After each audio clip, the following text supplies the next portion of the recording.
بسم اللہ الرحمن الرحیم۔ بہار ہو کے خزاں مجھے ہے حکم اذاں۔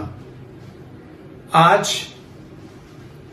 9 مئی تاریخ کا انتہائی بدترین اور سیاہ دن، جس میں پاکستان میں بسنے والوں نے پاکستان کے اندر بسنے والوں پر جو دست درازی کی، جو پاکستان کی املاک کو، جو سرکاری املاک کو، لوگوں کی شخصی املاک کو انہوں نے نقصان پہنچایا اور وطن سے غداری کرنے کا ارتکاب کیا۔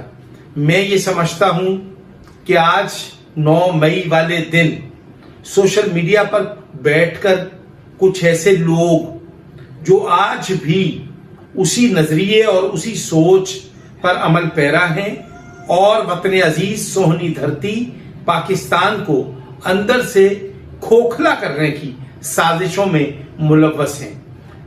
سائبر کرائم کو، حساس اداروں کو، انٹیلیجنس اداروں کو چاہیے کہ وہ ایسے وطن دشمنوں اور غداران وطن کے خلاف محاصرہ کریں، ان کا محاسبہ کریں اور ان کے گرد گھیرا تنگ کریں۔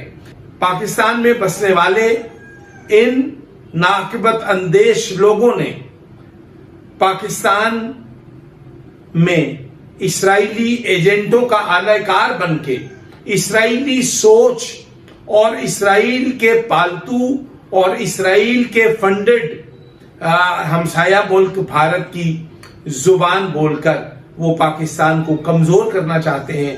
وہ مسلم امہ میں پاکستان کے وقار کی تنزلی چاہتے ہیں۔ وہ اقوام عالم میں پاکستان کو ایک کمزور ملک دیکھنا چاہتے ہیں۔ آج ہم محمد علی جناح رحمت اللہ علیہ کی اس مقدس امانت کو محفوظ ہاتھوں میں دیکھ رہے ہیں اور افواج پاکستان نے ہمیشہ پاکستان کو، سونی دھرتی کو مضبوط اور محفوظ بنانے کے لیے اپنی بے پناہ قربانیاں دی ہیں، جن کو پاکستانی قوم قدر کی نگاہ سے دیکھتی ہے۔